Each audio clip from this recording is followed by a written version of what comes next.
Bhagavate Vasudevaya. Om Namo Bhagavate Vasudevaya. Om Namo Bhagavate Vasudevaya.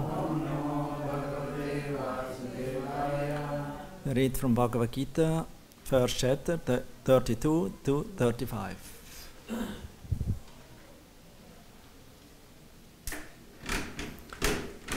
Kim no rachena Govinda, Kim bogai jivitena va, Yesham arte kankshitam no, Racham boga sukhani cha,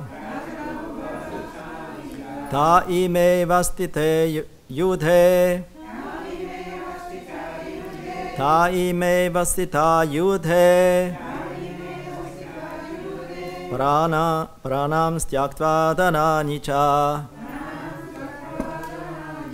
Acharya pitara putras, Tathaiva cha pitamaha, Matulas vasura pautra, Shyala sambandinas tatha, Etana hantum ichami, Gnatopi madhusudana, Apitrailokya rachasya, Eto kim numahi krite, Nihatya tartarastra Kapriti Sachanadana.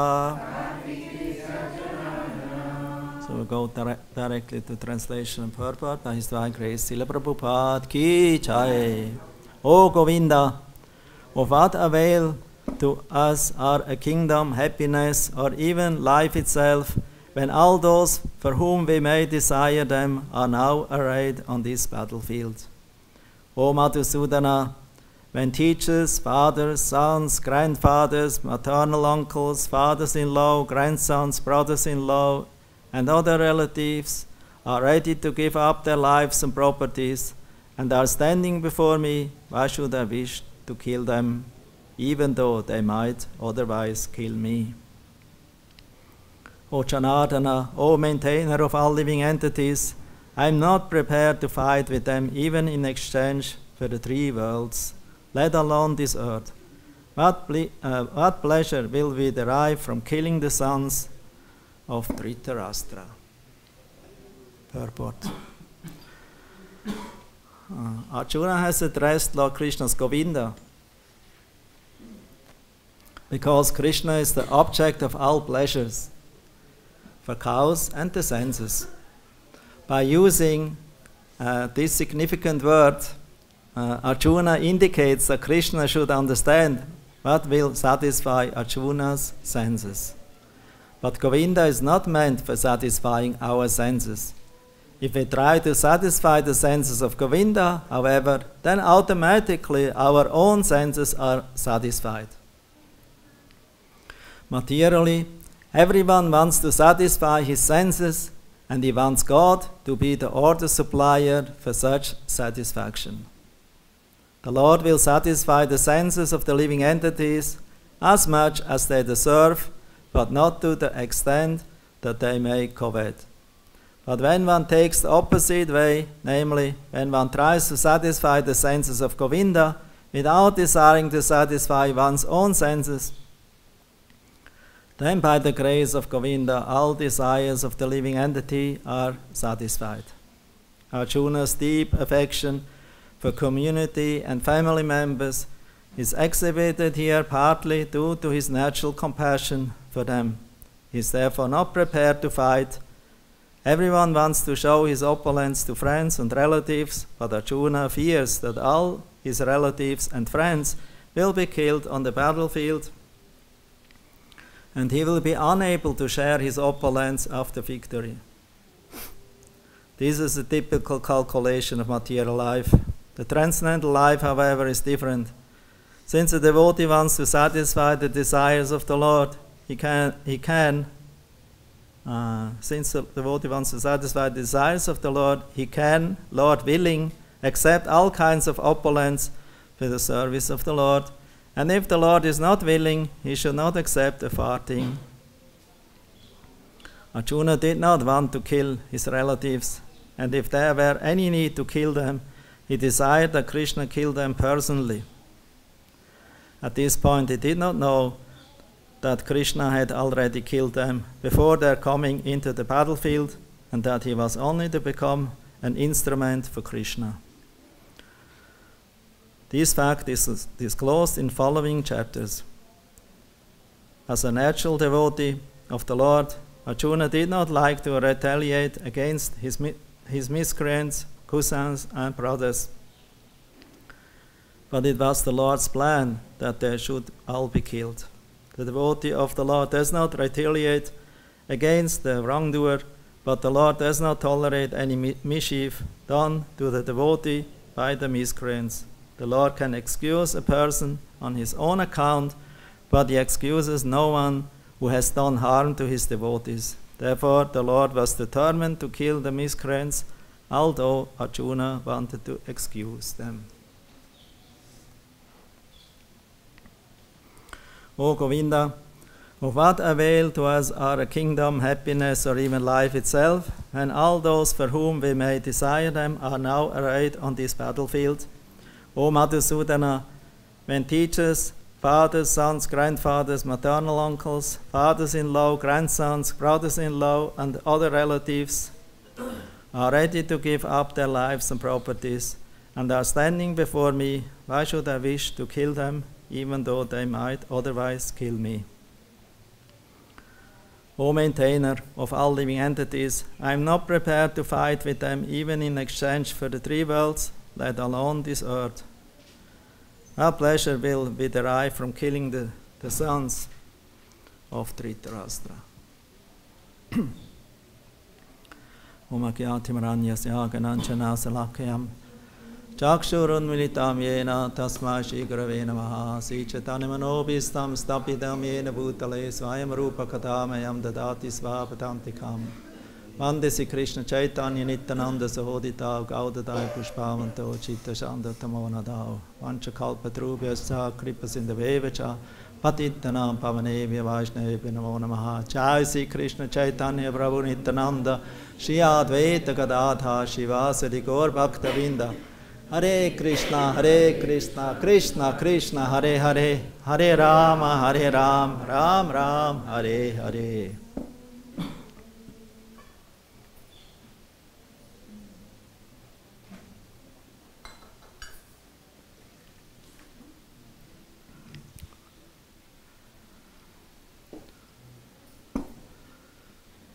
So we should always remember that Arjuna is an eternal associate of Krishna, is Krishna's friend. He is not overcome by Maya, but a material illusion, like an ordinary living entity.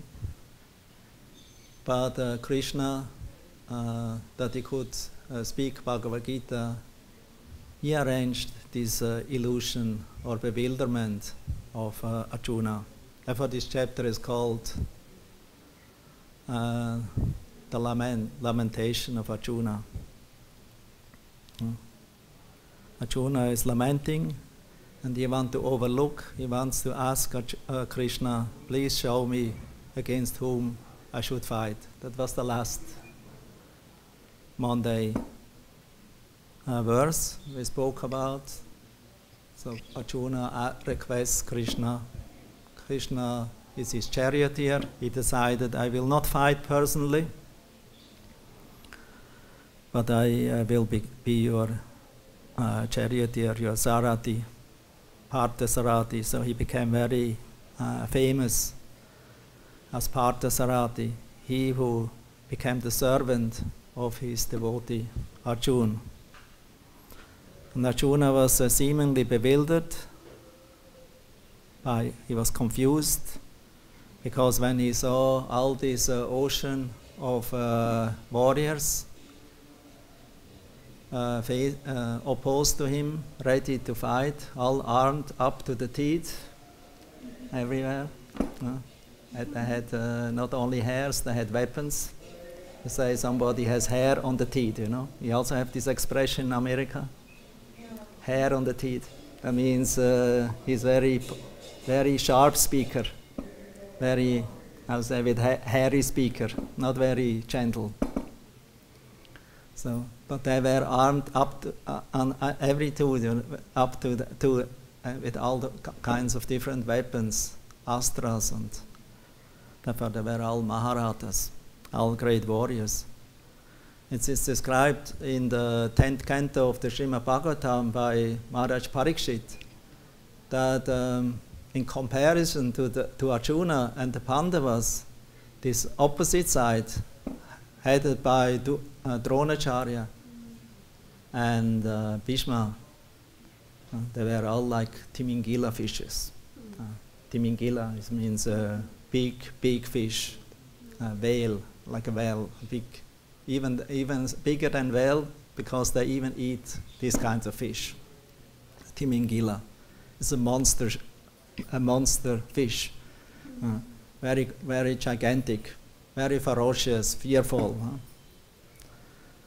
In comparison to the little sharks, Arjuna was just like a little shark in comparison with them.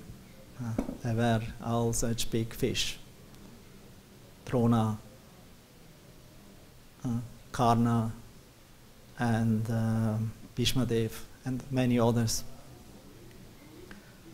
But Parikshit Maharaj, he says, but by the mercy of the Lord, even the small sharks, you know, they could destroy and finish up these big Timingila fishes. Although they were much more big, the army was bigger, the power was very big. So in comparison to them, the Pandavas were actually power were very insignificant. Of course, they had Krishna on the side, because Arjuna had still the choice with Duryodhana together to choose either Krishna or Krishna's army, an Akshahini army, the Yadus. So Arjuna, he chose Krishna, Duryodhana chose the army. So both were very happy, because the other one thought, oh, I have a whole army of Krishna, hundreds, thousands of soldiers, great heroes, they're on my side. And this Arjuna, he only has one, this Krishna. So he underestimated Krishna. He never understood who actually Krishna was and who Krishna is. Because Duryodhana is a typical non-devotee. He was possessed by demoniac ideas and mentality, asura bhava. He had not a godly nature. He has no daiva sampat, the nature of the deva or of a godly person, like Arjuna and the Pandavas. So they were godly by nature.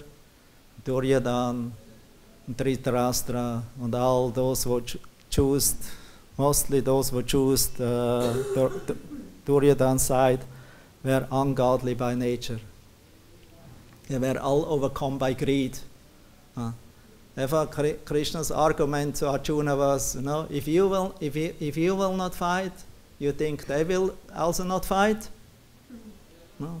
Then they will also fight. They will, even if you stop to fight, they will be happy to kill you, because they're ready. They're greedy for your kingdom. They want to have everything. They don't want to even have that your 5 brothers have land as much place or land as place underneath the peak of a needle. So they're greedy. They're sarva kama. They have so many desires. But you, my devotee, Arjuna, the Pandavas, Yudhishthira, they were Krishna's devotees. They were actually desireless. They didn't want to have a kingdom. Yudhishthira actually only accepted the kingdom because on the request of Krishna. He was not actually sharp or greedy for the kingdom. But Krishna wanted that Yudhishthira, the rightful heir of the Kuru clan, of the Kuru dynasty, that means descendant of Pandu, would become the next king. But Dhritarashtra, who was blind, the elder brother of Pandu, didn't like the idea because he preferred his son, Duryodhana, and his other sons, that they will get the chance to rule the kingdom and not Yudhishthira and his brothers. So unfortunately, Pandu died prematurely. The Pandavas were young boys in that time. They were in the Himalayas, retiring there with Kunti Devi, Madri, and Pandu. But then Pandu, he died there in the Himalayas. For many years, the Pandu sons, the Pandavas, were growing up in a very austere way. They were ascetics. They were not growing up in the kingdom as princes. They grew up in the Himalayas. Very renounced. They were associated only with ascetic yogis and rishis and sages. That was their environment where they grew up. Then only later on, when Pandu died, after long years of tapasya, austerities that he wanted to perform, and he received his 5 sons, and they grew up there. After Pandu's death, Kunti with Madri and the 5 sons, they went back to Hastinapur.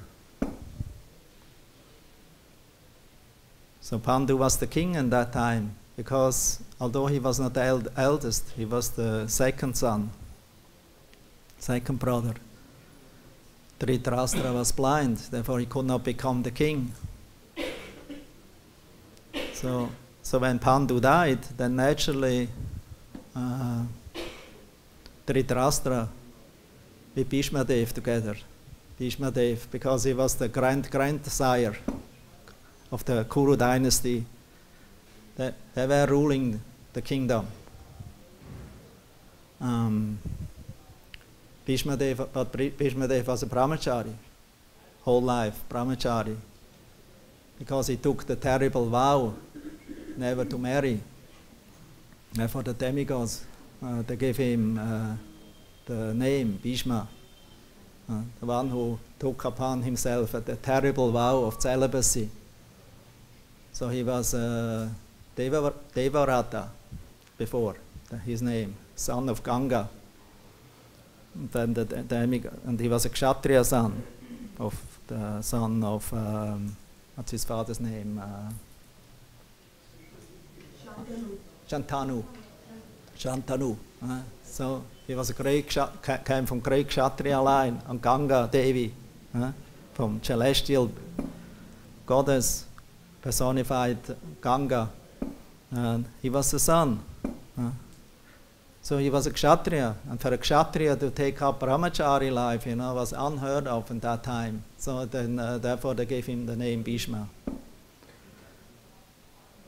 So, with Dhritarashtra together, they ruled the kingdom of Hastinapur. And the sons of Pandu, they didn't have any chance. Anyway, they were very young, but even later on, they never got the chance to actually take over the rightful heritage of their father, to be the king, because the arrangement was that when Pandu's sons are grown up and ready to rule the kingdom, then they should become the kings. Yudhishthira, the eldest of them. But when the time came, they were not ready to give them anything. They even cheated them to give them a desert. Khandava, what's it called? Khandava Prastha. Khandava for some kind of a desert place, Nothing grew there. Like in America, the Mormons, what they got? They got a place of land, but nothing was growing there. So similarly, the Pandavas, they got a place where nothing was growing. But then by Krishna's arrangement, the Agni arrived, Agni Dev, and he requested Arjuna and Krishna for help. That in this forest, Khandava forest, there is this very valuable herbs. And he has sometimes indigestion because of taking so much ghee, eating ghee from the sacrifice. So I need these herbs, to cure myself. And you have to help me because in this forest there are many demons live there. They have shelter there because they're protected under Indra, especially this the snake bird snake, who later on, Tataksha, his name, who later on killed Parikshit Maharaj, yes. He was living there. Many other demons. And Maya Danava also was living there, took shelter in that forest. So Agni Dev requested Krishna and Arjuna for help. But Krishna asked, how can we help you? Because Krishna and Arjuna play ordinary human being role. Nobody could really recognize them. So we need weapon, we need chariot. We have nothing, because the Pandavas didn't got anything. They lost everything. They only get a desert here, a desert place. So Agni thought, okay, I will give you a chariot, I will give you horses, I will give you a bow and arrow. So in this way, Arjuna, he got the famous Gandiva bow with the arrows, with the quiver, how we call this in English, quivers? Where you keep the arrows in it, 2 of them, who supply unlimited arrows. They got horses and then a chariot who was not inflammable by any kind of weapon or fire. So they got many kinds of these weapons and benedictions by Agni Dev. Because Agni told this forest is under protection of Indra. Whenever I want to devour this forest, then Indra comes and showers rain over it, and in this way my mission was always destroyed. And therefore I could never eat these herbs and swallow these herbs. So please help me. And so in this way Krishna Arjuna helped him, and Tataksha somehow escaped because he was under special protection of Indra. And Maya Danava, he took shelter of this of Krishna, and he was very thankful. And he told, "I will build you a city and an assembly hall that the world never has seen." And everyone became envious. Even the demigods in heaven, they thought this new city of known as Indraprastha became so opulent that even the denizens of heaven, they became envious or jealous. They thought, we have never seen something in our heavenly planets. And Duryodhana, of course, he became very jealous. There's in Krishna book, the story how he came. He became very curious. He wanted to see this assembly hall of the Pandavas. And so when he came there, he was completely amazed, because one could not see where is land, where is water.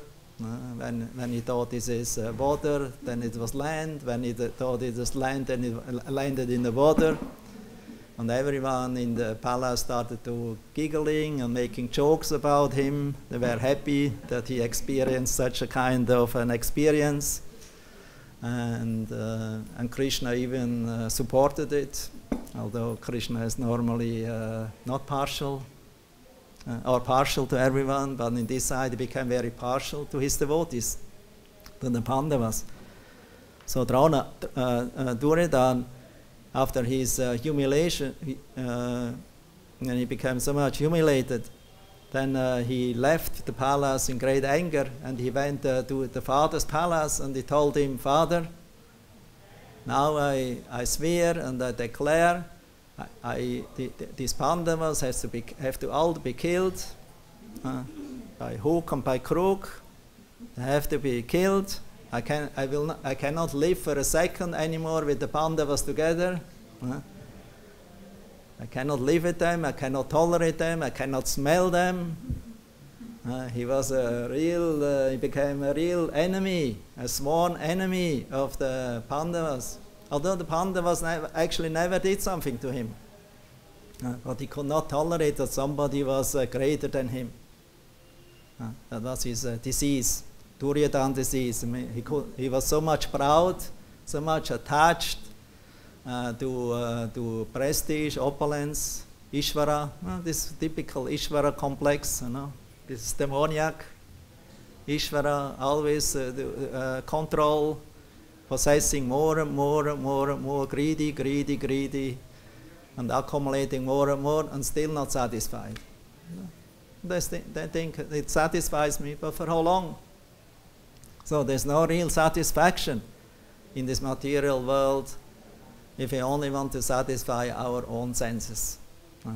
And the demons and materialistic persons who have demoniac, or who are in the modes of ignorance, of darkness, whose consciousness is covered by darkness, tamasa, Oma Jnana Timaranyasya Gananchana Salakayam.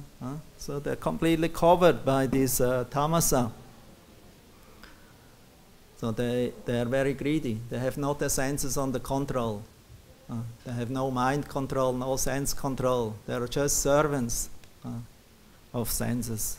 Manodasa, Godasa. Therefore Arjuna first addresses Krishna as Govinda. Govinda here. 3 names of Krishna are, you remember? 3 names Arjuna uses here in these 4 verses. Who remembers one of them? Govinda, second one? Madhusudana, and the third one? No.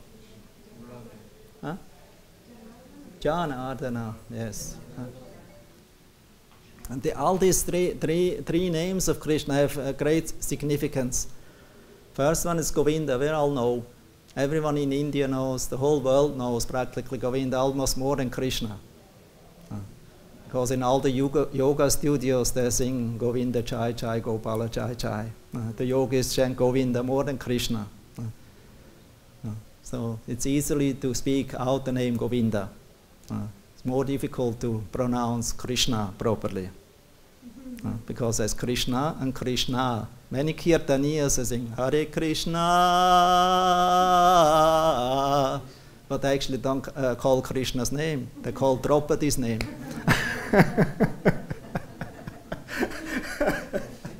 Hare Rama, Lakshmi name. So it's difficult to pronounce Krishna Nam and Ram Nam. Don't overpronounce the A, otherwise it becomes female. So it's Krishna, and then it's Rama.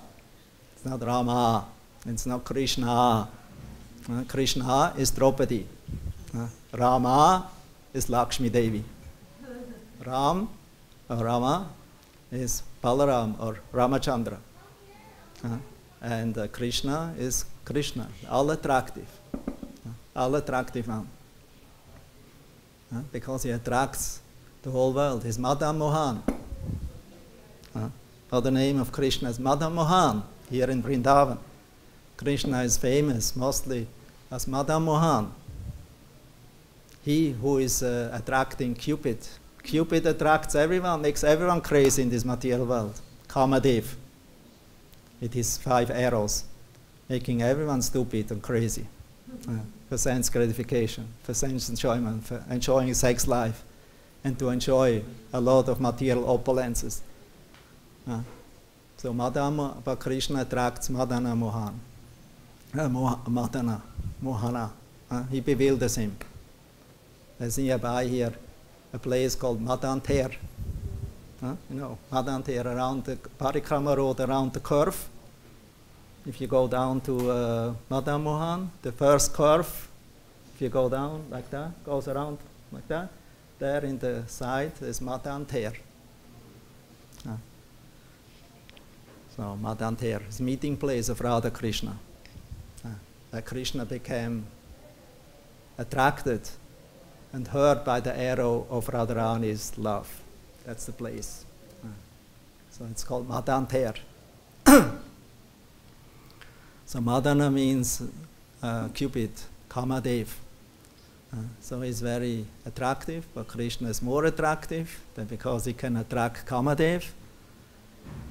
And Radharani is more attractive because she is the only one who can attract Govinda, who can attract Krishna. So nobody in this world can attract Krishna because Krishna is not attracted to anything in this material world. It is described in the Bhagavatam. Vishnu never enjoys Maya. Never is even has even a faint touch with Maya. Because when that what is in touch with Maya is Shambhu, it's Shiva, Rudra. He is in touch. He becomes the creator of the universe. But Mahavishnu, all Vishnu Tattvas, they're never in touch with Maya. Maya is in the back of Krishna. It's like shadow. Therefore, wherever Krishna is, there is no shadow, there is no darkness. There is sunshine. Krishna is Surya, Krishna Surya. So if we keep Krishna in front, if we always facing Krishna, then it doesn't matter if you're in Florida or in in Russia, in Siberia, or in Vladivostok, or wherever. No, there's sunshine with Krishna. And if you don't have Krishna, even if you're in Florida, it's a very boring place. It's a very boring place. Any place in the material world becomes a boring place without Krishna. Because it is Krishna who is the Lord of the senses. He's the master of the senses. He's giving the senses the proper direction. Therefore, Arjuna is addressing Krishna as Govinda. Please guide me. Give me proper direction in which way I can engage my senses and my mind, the sixth sense, in your mission. Yahayasya haredasya karmano manaso gira nikhilapyavasashu jiva mukta sauchate. He who is engaging his body, that means his senses, and his mind, the sixth sense, and the central sense, the most important one, because if you have the mind on control or focused on Krishna, all other senses also follow. But if you try to, control and engage the senses in Krishna's service, but forget the mind, but let the mind space out and go in different directions, and any time, again, the mind can direct and allure the senses, give them ideas to enjoy in different ways for myself, for yourself. Aham mameti. So much I can have belongs to me, and it should be more and more. This is the mentality of the controlled mind, of the uncontrolled senses, uncontrolled mind. And only if we can engage the mind and the words, Rupa Goswami says, Yaha yasya hare dasya karmano manaso gira. The mind, the words, the senses in Krishna's service, then that person is considered liberated already. Jiva mukta sauchate. He's a jiva mukta. He's already liberated even in this body. So Arjuna, we also have to understand Arjuna on this point, he didn't surrender to Krishna. Because Krishna put although they were friends, but he didn't put, but Krishna, it was by Krishna's will, he put him in this illusion. Got perturbed. That's why it's called Vishada Yoga. Arjuna Vishada Yoga. Arjuna's lamentation. He was lamenting, he was perturbed about what to do and what not to do. This is on the level when Shraddha is not fixed, is not Nishta. It's not Ekanta Bhakti. It's not Ekanta, it's not fixed on Krishna. And that stage is called, we are not determined what to do and what not to do. What is right, what is wrong. It's called Anishtita Bhakti. It's still on the level of Anartha, of Bhajana Kriya Anartha. Only by offenseless chanting, offenseless devotional service,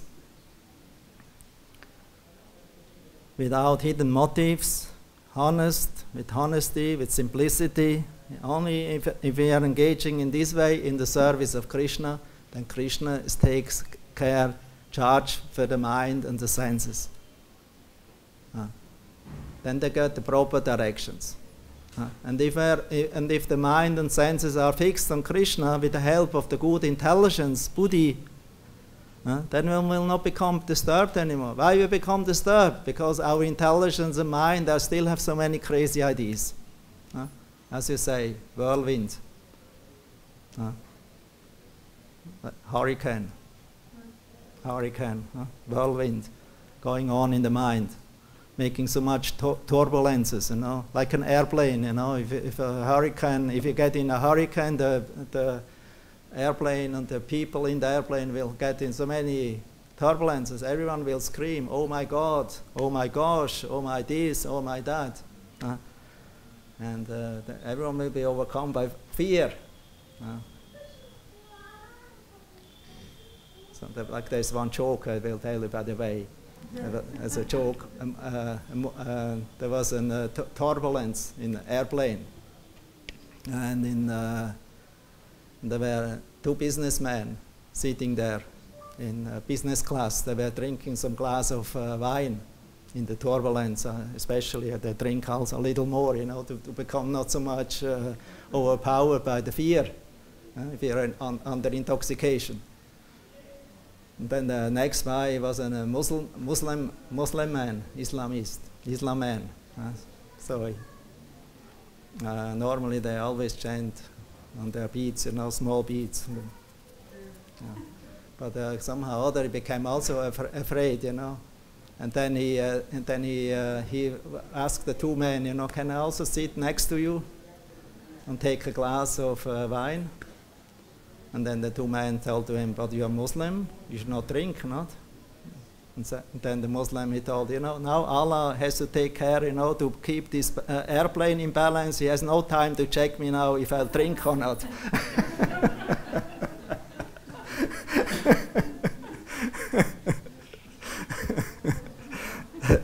So if we are in turbulence, the mind getting crazy, and actually this material world is always like an airplane in turbulence, or like a ship on a boat on the sea, with turbulence, So we need good captain, even if you have the good captain, the spiritual master, if you don't have the good wind, the favorable winds, only hurricanes, then it's a problem. That the boat can cross over the river, the ocean of birth and death. Very difficult. So we need the favorable wind of the Lord's direction, of Krishna's instructions. Therefore, Bhagavad-Gita is the favorable wind. This body, human body, Nrideha, is a perfect boat. It's a suitable boat to cross over the ocean of birth and death. This Bhava Sagara, Bhava. This material world is known as Bhava. Shiva name is also Bhava. Shiva's wife is Bhavaterini. So it's this ocean of birth and death. It's a very dangerous place, very difficult to cross, to come to the other side of Parampadam, of Paramdam. the where the Supreme Lord is residing. So we need to use this boat, suitable boat, human form of life. We have the good fortune to have a captain, like Srila Prabhupada. And we have his direction, his words. We have the direction of the Supreme Lord from the Bhagavad-Gita, from the Mahachans. And all these together makes the human life perfect, auspicious. And if we don't use these three things, the suitable boat, the good captain, and the favorable wind, if you don't using it, then Bhagavatam says you're actually committing suicide. You're a crazy person. You're committing suicide because you don't use the facility you got in a proper way. We are misusing it out of craziness. So, therefore Bhagavatam states we have to use this opportunity of the human form of life and the captain as a spiritual master and Krishna instruction as the favorable wind, and in this way impelling the boat on the other side of this dangerous ocean, to the side of Vaikuntha, where there is no more dangers, there are no more turbulences there. Material world means Kunta, the world of turbulence. But the spiritual world is Vaikuntha, no turbulence, no hurricanes there. So wherever Krishna is, there is no turbulence. And even if turbulence is coming, like when Krishna decided to give Indradev a lesson to stop the Indra Yagya, he told to his father, there is no use for Indra Yagya. Better you worship the cows, because they give us milk, they give us ghee, so many nice products they give, cow dung for fire and everything they give us. So therefore we should worship the cows, we should worship the Govardhan hill, and we should worship the Brahmanas. So Govinda means he who is the well-wisher and the protector of the cows, the Brahminical culture, and the senses. Go also means senses. First, father was argumenting, why to do that? It's a tradition, we're doing it already since long time. Every year we're doing it as thankfulness, showing thanks to Indradev. So why not this year? Krishna says, better not, because rain is anyway falling, even on the sea where there's no need. So don't care about Indra, just worship Govardhan, the cows and the Brahmanas. This is auspicious. This is the only thing what is counting here in Vrindavan for us. There's nothing else counting. And then when Indra saw that Yagya was not meant for him, it was meant for something else, then he became very aggressive, because he's sometimes overpowered by passion, although he's also a great devotee. But sometimes he forgets his position because he has a touch of passion in his life. Although this passion at any time can overpower the mind and your identity as an eternal servant of Krishna. So he forgets his own position as an eternal servant of Krishna, and he becomes angry on Krishna because he cannot understand Krishna. We hear that even great demigods, Brahma, Shiva, Indra, even Lakshmi Devi, sometimes they have difficulty to really understand who Krishna is.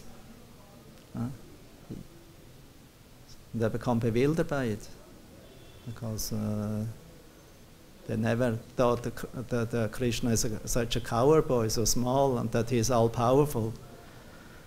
So when he attacked Vrindavan with the rain and with the hurricanes and with all kinds of turbulences to make troubles to the Brijabasis, to overflood them and put them into misery,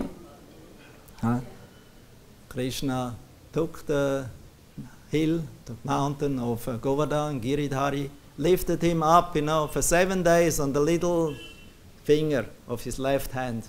For 7 days. And he invited everyone to take shelter underneath that hill. First, they were always a little afraid. Is this little Krishna ready, to keep this heavy mountain up? But Krishna told, just see, this mountain is so light, he's practically flying above my finger. It's not heavy. It's not a heavy weight on my muscles, on my body. He's very light. He's practically flying because he was so much in ecstasy, because Krishna touched him. He touched him with his transcendental hand, with his little finger. He electricized him because Krishna is Shaktiman. He's full of all power. So when Krishna touches something with his little finger, like this mountain, it became completely electricized, Krishnaized, spiritualized, completely overpowered by Krishna's ecstasy, by Krishna Bhav, with love to Krishna, Krishna Prem. So he started to fly in ecstasy, became very light. Tara means light. So everyone went under the mountain, took shelter. And for 7 days, non-stop rains and winds are there, but they could not influence anyone. They could not, move a hair of any one of the Brijabasis, because they were under Krishna's protection. Krishna was their life and soul. Krishna was their everything. They gave up everything for Krishna. The gopis, the gopas, mother and father, they gave everything for Krishna. For them, only Krishna was important. Their own interest was not important. This is Vrindavan Ras. It's nowhere in the world available than in Vrindavan. This love to Krishna is shown in such a way, without motivation. It's Shuddha Bhakti, without expectation for your own enjoyment. It's completely pure, not a tinge of selfishness in the love of the gopis and all the Brijabasis love, because everyone thinks only for the well-being, for the benefit of Krishna, to serve him and to please him. This is the Vaikuntha. This is Vaikuntha Rasa. This is the spiritual world. In the spiritual world, everyone forgets himself. Everyone only thinks about how to please their Lord. Even in Vaikuntha, everyone thinks how to please Vaikuntanath. In Ramaloka, everyone thinks how to please Lord Ramachandra. In Jagannath-puri, everyone has only one idea, how to please Lord Jagannath. In Lord Nrsingadev Loka, everyone only thinks how to please Lord Nrsingadev. And in Dwaraka, everyone thinks how to please Dwarakanath, Krishna. And in Goloka, Vrindavan, everyone thinks how to please Lord Krishna, the darling son of Mother Yashoda and Nanda Maharaj. This is the mood here. That's in general Vaikuntha mood. But here in Vrindavan, it is most concentrated, most sweet, without a tinge of Aishwarya, of opulences that Krishna is God. Everyone thinks about Krishna is my friend, Krishna is my son, Krishna is my lover, my beloved, my prananath. So they have nothing else in their mind. Even the servants, even the trees, or those who are in Shantaras, everyone only thinks about Krishna without selfishness. They have nothing else in idea, in mind. And the more one is intensely attached to Krishna, even giving up your own sense gratification, then the more one becomes dear and more elevated to Krishna. Like the gopis only think about how to please Krishna, even if they suffer. This is Radharani's mood. Even asli siva padarata pinastu mam adashamar mahata karoti va yata yata tata vidatu lampato, ma prananata so eva napara. Radharani, Lord Chaitanya was praying in this mood. Oh my Lord, you are prananath, you are the Lord of my life. After all, you are Depuji, you are, how say, Depuji is the right word? Mischievous, little rascal, stealing and cheating, a little cheater, cheating us all the time. Still, and you can do with me whatever you like. You can embrace me, you can push me away, you can cheat me, you can trick me. Because after all, you are a chore. In Vrindavan, Krishna is chora. We heard last week, chora. Kier chor, Gopinath, Chira. Chira chor. The Krishna became a butter thief. His butter thief, and he also became the thief to steal his own kheer for Madhavendra Puri in Remuna, in that temple where Gopinath is worshipped. So Krishna becomes a chora. Chor means he steals. Everything already belongs to him. He's Janardana. Janardana means it's the reservoir of all living entities. So everything already is in him. Everything belongs to him.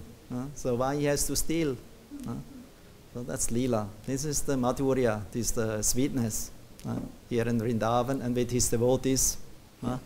He's exchanging these different kinds of sweet Leelas, where Krishna becomes known as Chor, because he ultimately steals the devotee's heart.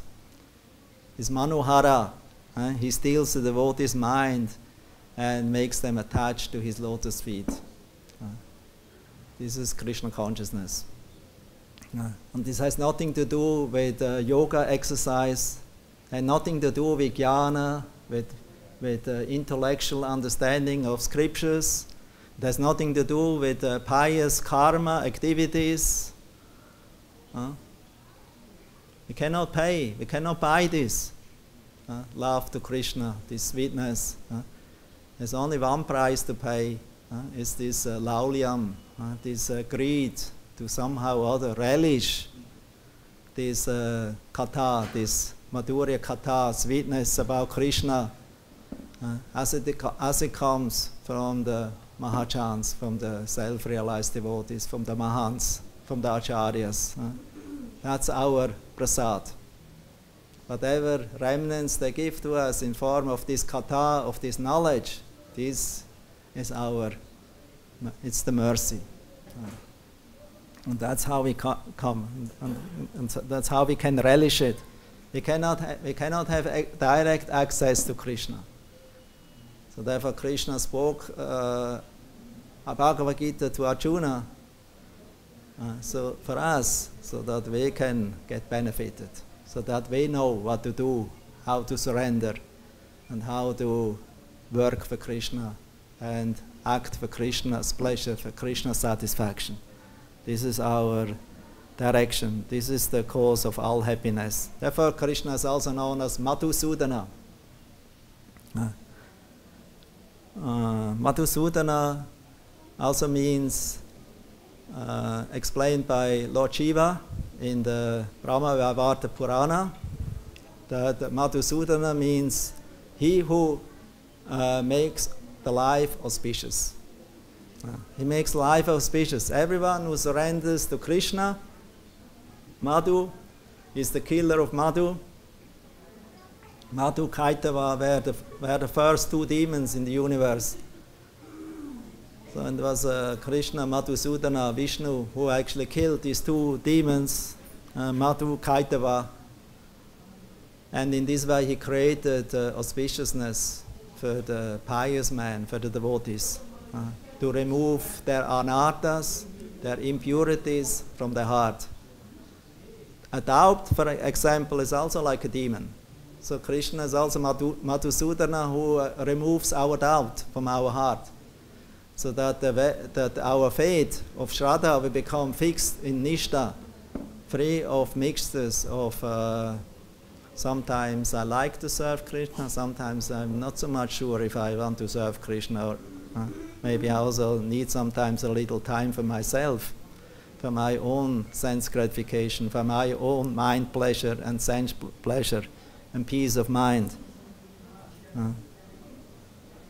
But actually the Krishna consciousness is the best recreation. Therefore devotees don't have to go vacation. To go to vacation. Actually, to go to vacation, is hellish. After 2-3 days, you have a headache. It becomes boring. It becomes miserable. To live in the most beautiful paradise place in this world becomes it's like a nirvana without Krishna. Therefore, Lord Chaitanya prays. The 7th verse of Shikshastaka. What is it?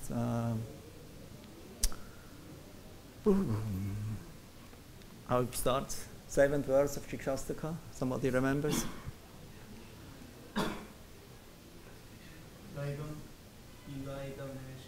Huh? Yugaitam, yes. Thank you. Yugaitam nimeshena chakshusha pravichayitam sunchayitam chakat sarvam govinda virahena me. So this is the very, very nice verse of Lord Chaitanya, Shikshastaka. He only wrote these eight verses for us. Everything is included in these 8 verses. The whole Siddhanta is there. All moods are there. The way of success is there. Therefore, we should always meditate about Shikshastaka every day, reciting these prayers and also remembering it. Lord Chaitanya said we should carry and wear the Shikshastaka verses on our chest, on our neck, most near to our soul, so that we will never forget these 8 verses of Lord Chaitanya.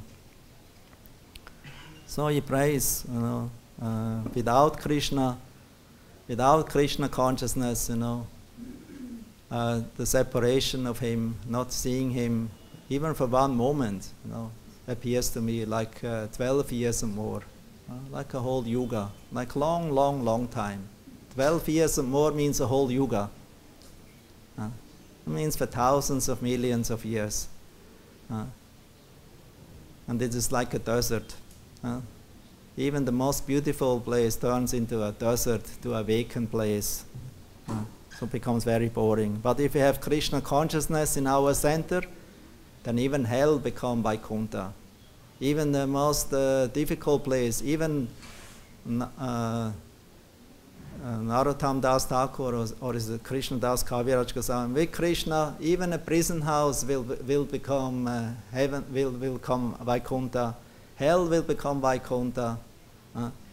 So wherever there is Krishna consciousness, that is the spiritual world. So then there's no dangers, there's no problem, there's no anxiety. So therefore, there's supreme victory, and if we keep Krishna in the center, there's Vichayate, Sri Krishna Sankhitam, Param Vichayate. So Madhusudana, Govinda, the other one is Janardana. Janardana means actually the killer of living entities.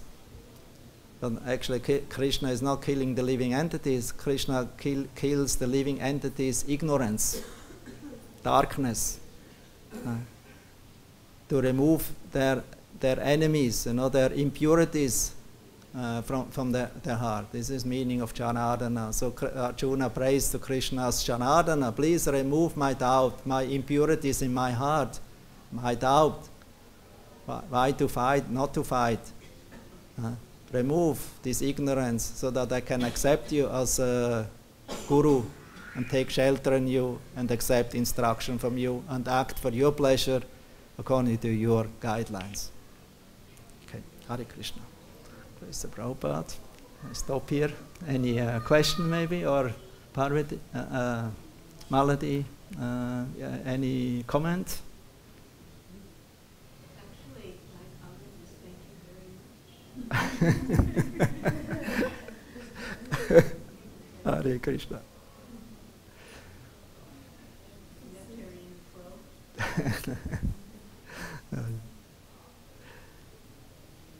Prabhuji? Also okay? My comment is, Satisfied? You're brilliant. Very well. Yeah.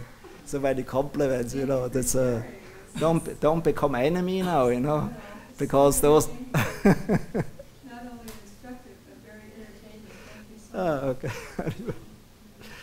Yeah. Good. You, Sheriff? Prabhuji? Small comment. Huh? Yeah. Small comment. Yeah, small comment. You have the microphone for him? Because he always likes to give a comment, small comment.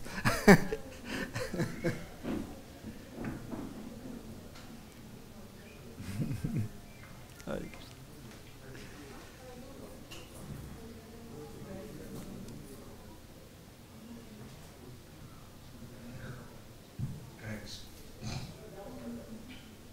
You were speaking about the Krishna, he lifted the golden hill in his left molar. Yeah.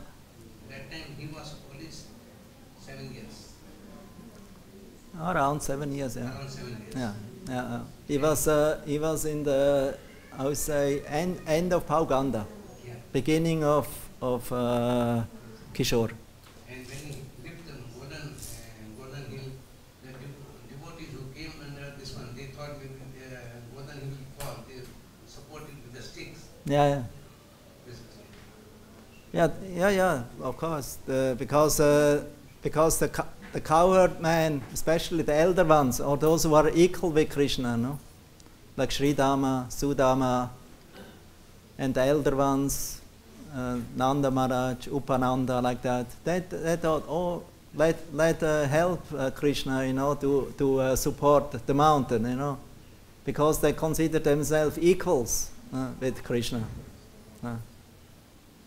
Therefore, that's the mood of sentiment, you know, of rasa. So, but Krishna was didn't need that help, but it was a nice sentiment. No.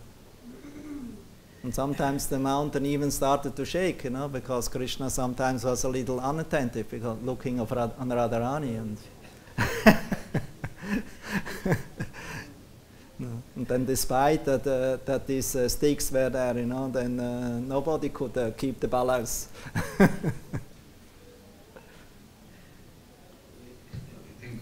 Hare Krishna.